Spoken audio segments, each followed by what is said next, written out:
ये 7वां सवाल देखें आपके विविध प्रश्नमाला का। इसमें 3 प्रकार की वस्तुएं हैं एक्स वाई जेड। इनका बाजार में उत्पादन, उनके जितना उत्पादन हो रहा है बाजार मार्केट में, फिर कैसे कैसे उनको बेच रहे हैं, 2 बाजार हैं। उत्पादन हो रहा है इनका, एक पहले बाजार 10,000, 2,000, 18,000, दूसरे बाजार में 6,000, 20,000, 8,000 के भाव, ऐसा ये इनकी क्वांटिटी है। 2 सवाल पूछे गए, यदि एक्स और वाई की प्रत्येक इकाई का विक्रय मूल्य मतलब यदि 1 यूनिट को बेचते हैं तो 2.5 रुपए मिलते हैं, इतनी यूनिट बना के दे दी उन्होंने, तो कुल आय क्या होगी? यदि कुल आय निकालनी है तो उत्पादन इनटू विक्रय मूल्य, जितना भी उत्पादन हुआ है सबका विक्रय मूल्य कर देंगे, ऐड कर, ठीक है। तो कुल आय के लिए क्या करना है हमें? कुल आय अर्थात कुल विक्रय मूल्य भी कह सकते हैं, टोटल विक्रय मूल्य भी कह सकते हैं, टोटल एसपी सेलिंग प्राइस, इसको विक्रय मूल्य भी कहा जा सकता है। तो इसमें एक तरफ तो उत्पादन है, दूसरी तरफ इकाइयों की या इकाई पहले लिख लो। तो एक्स वाई जेड जो इकाई है वो है 2.5 रुपए कीमत, 1.5 और 1।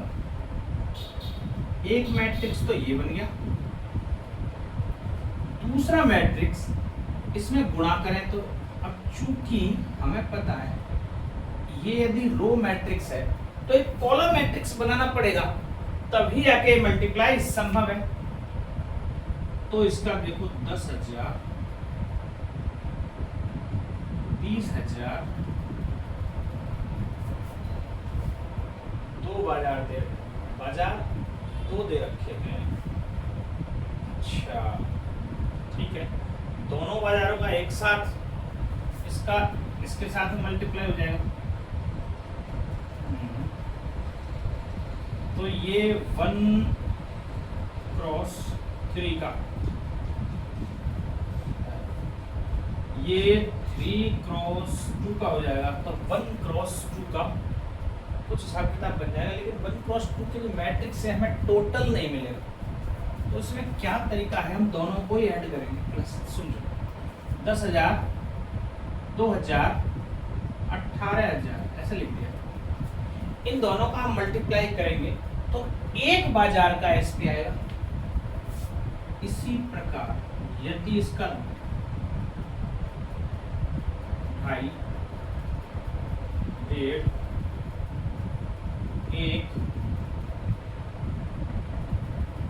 तो 10,000, 2,000, 18,000, इनका गुणा करेंगे तो कुल टोटल जो आएगा बस इतना से। तो कुल एसपी कैसे निकलेगा ये चीज देखो, गुणा करो भाई इस मैट्रिक्स से गुणा करें तो ये 1 into 3 है, ये 3 into 1 है। इसका मतलब जो गुणा करेंगे तो 1x1 एक ही सिंगल मैट्रिक्स बनेगा। वो कैसे? 2.5 का गुणा 10,000 से करें तो सीधा सारा 25 आ जाएगा। 1 0 ये हो गई, 1 2 3 4, 4 0 यहाँ से, 1 ये हो गई 5, 1 2 3 4 5, 2 संख्या बाद पॉइंट लगाना, ये पॉइंट लगा दिया। इसका मतलब ये 0 खलास हो जाएगी। तो 25,000 रुपये बने। प्लस इसका इससे गुणा करें तो 15 दूनी 30, 1 0 यहाँ से आ गई, 1 ये हो गई 2 3 4 5, 5 में से 2 कट जाएंगी तो 3,000 रुपये यहाँ से मिल जाएंगे। प्लस 1 का गुणा 18,000 से तो 18,000 ये हो जाएंगे, एक ये मैट्रिक्स हो गया। प्लस ऐसे ही दूसरे का देखो इसमें सेम लिख दिया। दूसरा बाजार, सेकंड बाजार है 6,000, 20,000, 8,000, इनका गुणा कर दो। 25 छिक्की 150,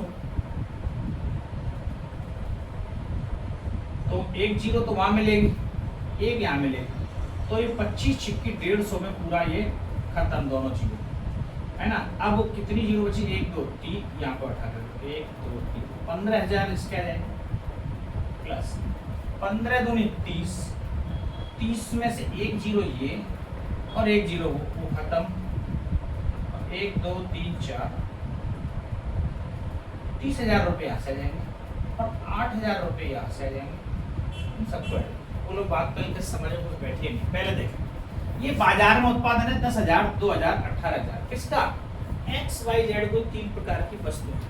हम XYZ को पेन पेंसिल कॉपी लिख लें, मान लो पेन पेंसिल कॉपी, तो 10,000 पेन बनाए, ये पेंसिल 2,000 है, कॉपी 18,000। इनकी जो कीमत दे रखी है वो 2.5 रुपये, 1.5 रुपये, 1 रुपये बिकती हैं। इतनी बिक रही हैं, इनका मल्टीप्लाई करेंगे, इस बाजार से हमें कितना पैसा मिलेगा गुणा करके जो प्राप्त होगा वो ये। दूसरे बाजार से कितना पैसा मिलेगा, इनको इससे गुणा कर देंगे, तो ये पूरे को ऐड कर देंगे, सारा कुछ हिसाब किताब, तो टोटल आ जाएगा 25,000, 3,000, 18,000। 25 और 3 28, 28 और 10 38 और 8 46, 46,000 रुपये तो यहाँ से आ रहे हैं प्लस इस बाजार से, पहले बाजार से आ रहे हैं। ये फर्स्ट बाजार का मामला है, ये सेकंड बाजार का मामला है। अब इधर से 30 और 15 45, 45 और 8 53, 53,000 रुपये यहाँ से आ रहे हैं। तो 53 और 46 तो 99,000 रुपये टोटल जो आया है हमारा वो 99,000, 99,000 रुपये हमें प्राप्त हो रहे हैं कुल आय। जो हमारी कुल आय है दोनों मार्केटों में इन XYZ को बेचते हैं तो हमें 99,000 रुपये प्राप्त होते हैं। ये पहला सवाल क्लियर हुआ। दूसरे सवाल में क्या बोला है, सेम यही चीज करनी है। यदि प्रत्येक इकाई का मूल्य 2, 1 और 50 पैसे है तो फिर कुल लाभ क्या होगा, लाभ। अब इसमें लाभ पूछा है, तो इसका मतलब ये तो विक्रय मूल्य है भाई। अब मैं CP क्रय मूल्य निकालूंगा, सेम हिसाब से क्रय मूल्य निकाल लूंगा, एक अमाउंट आ जाएगा क्रय मूल्य का। विक्रय मूल्य में से हम क्रय मूल्य घटा देंगे, इतने रुपए तो मार्केट में बेचने पर प्राप्त हुए, इतनी हमारी लागत आई है, तो इसमें से उसको घटा देंगे, वो हमारा क्या जाएगा, प्रॉफिट। तो पहले निकालना पड़ेगा टोटल CP। तो ये यहां तक समझ में आया। अब मैं देखो यहाँ पे स्क्रीनशॉट खींच के आप उतार लो। अब यहां से इसको वापस से मिटा रहा हूं, देखो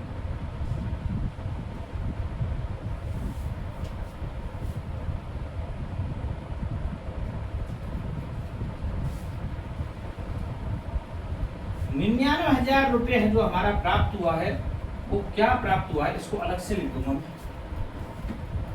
यहाँ कुल आय, ये जो कुल आय आ गई हमारी 99,000 रुपये, ये कुल आय प्राप्त हो गई। अब जरा देखो इसकी जो लागत मूल्य है, तो कुल क्रय मूल्य या लागत मूल्य एक ही बात है, लागत क्रय मूल्य लागत एक ही चीज है। लागत मूल्य टोटल बोले तो CP का मतलब कॉस्ट प्राइस। तो इसमें जो हमारा इकाई है वो क्या है, 2 रुपये लग रहे हैं एक में, फिर 1 रुपये, फिर 50 पैसे, 50 पैसे वैसे लिखना पड़ेगा 0.50 क्यों गुणा करना है। तो ये पहले बाजार का मामला रहा, ये आइटम बेचेंगे। अब मतलब इस आइटम की जो लागत है वो ये, दूसरों की दूसरे वाले में लिख लो 2, 1, 0.50, एक मैट्रिक्स ही बनाया। अब इन दोनों को गुणा करके ऐड कर दें तो मेरे प्राप्त क्या होगा, टोटल CP गुणा करो 10 दूनी 20,000, एक का गुणा करना है 2,000 में, सादा सा हिसाब 2,000। 18,000 में 50 पैसे गुणा करना, सीधा सा हिसाब किताब है, आधा हो जाएगा 9,000। 1 रुपये से गुणा करते तो 18,000 होता, 1 रुपये से आधे का गुणा कर रहे हैं, आधे पैसे इस मतलब आधे रुपये का गुणा कर रहे हैं, 1/2 से गुणा करेंगे 9,000 प्लस 2 का गुणा 6000 में करेंगे तो 12000, तो सीधी सीधी ये 1 का गुणा करेंगे तो 20000, ये बन रहा है, ठीक है। और 8 का ऐसे गुणा करेंगे 4000, ये ठीक है। 20 और 2 22, 22 और 9 31000।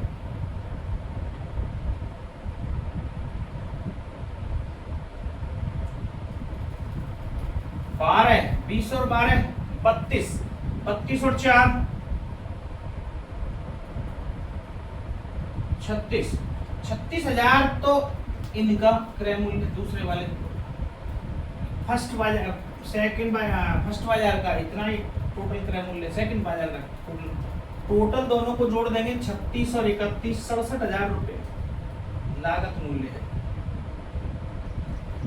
67,000 जो हमारे लग रहे हैं वो तो 67,000 है, और जो हमें प्राप्त हो रहे हैं वो 99,000 है। तो यहाँ पे लाभ पूछा है, ध्यान रखना, कुल लाभ। तो कुल लाभ बराबर क्या होता है, total SP minus total CP. मतलब टोटल एसपी में से सीपी घटा देंगे 99,000, तो ये प्राप्त होगा, और 67,000 हमारी लागत आ रही है।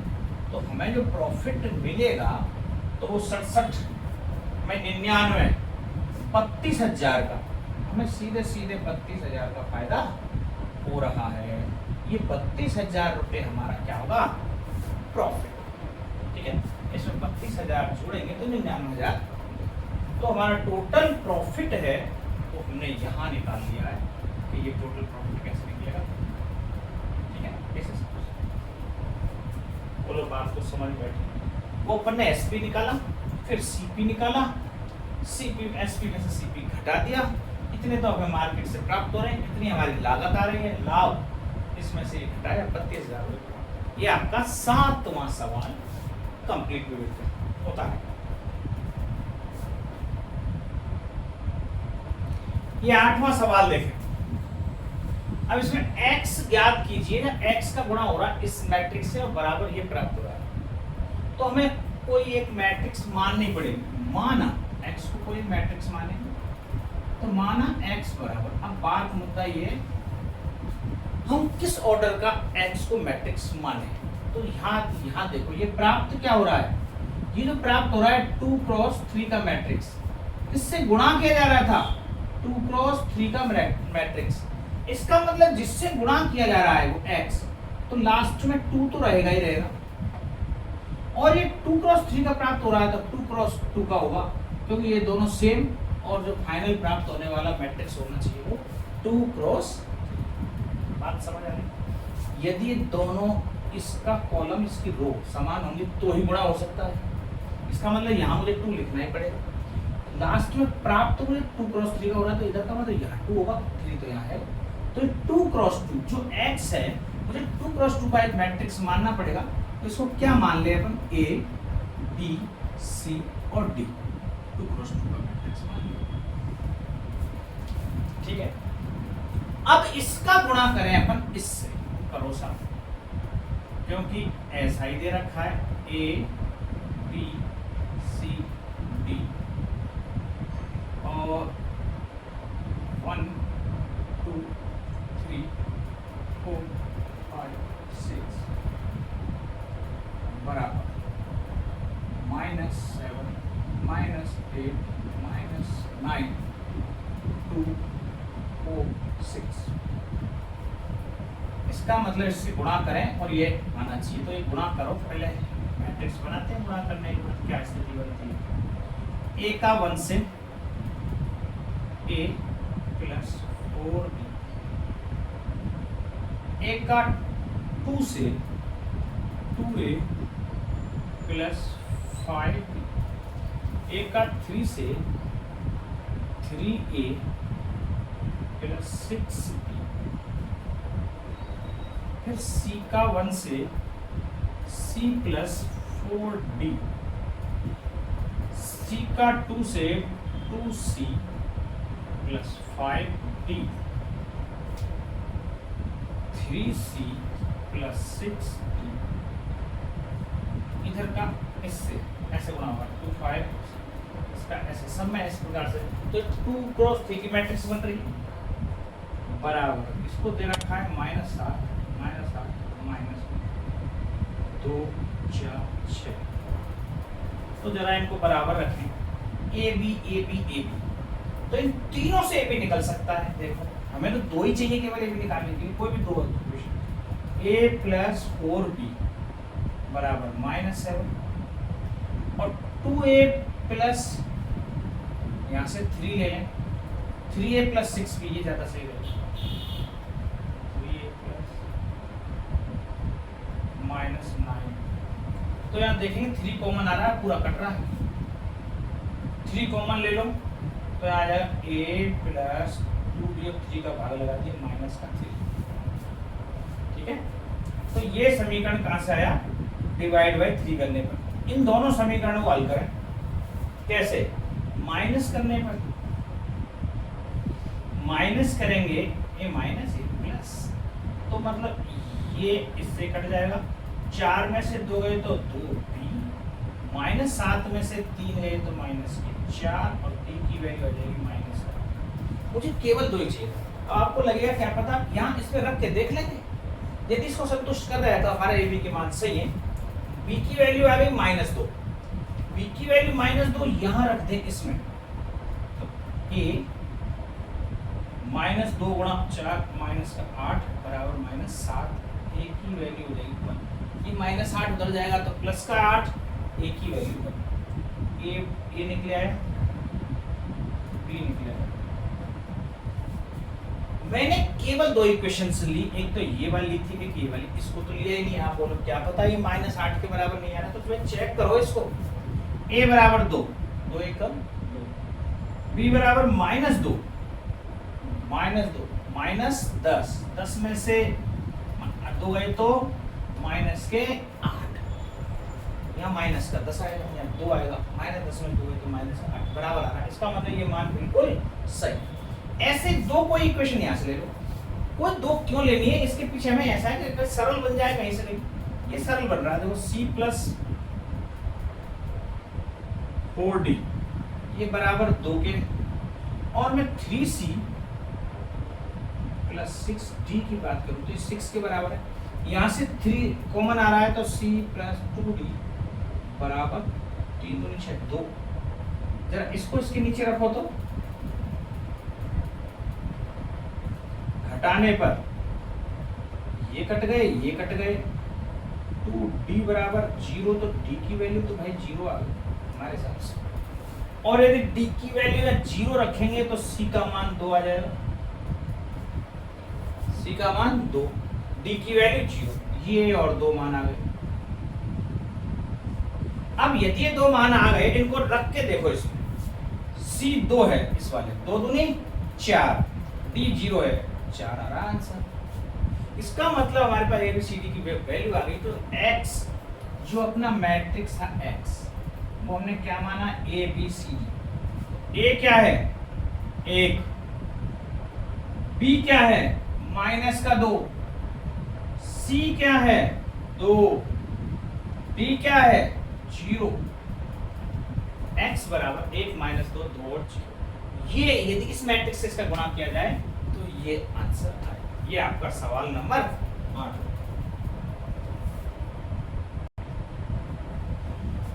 यदि a बराबर ऐसा कुछ दे रखा है तो a² बराबर i, एक ये भी दिया हुआ है, तो अल्फा बीटा गामा में क्या रिलेशन है, ऐसा ABCD कुछ दे रखे हैं। तो पहले a² बराबर i दिया हुआ, इसका मतलब a को 2 बार गुणा करें, a डॉट a, तो alpha beta gamma minus alpha beta gamma minus alpha, ठीक है। इनका इंटू करें और i के बराबर आ जाए तो 1 0 0 और 1 ऐसा दिया गया, गुणा करो नेक्स्ट लाइन में, alpha square plus beta gamma, alpha का अल्फा से बीटा, फिर दूसरे alpha beta minus alpha beta, alpha gamma minus alpha gamma,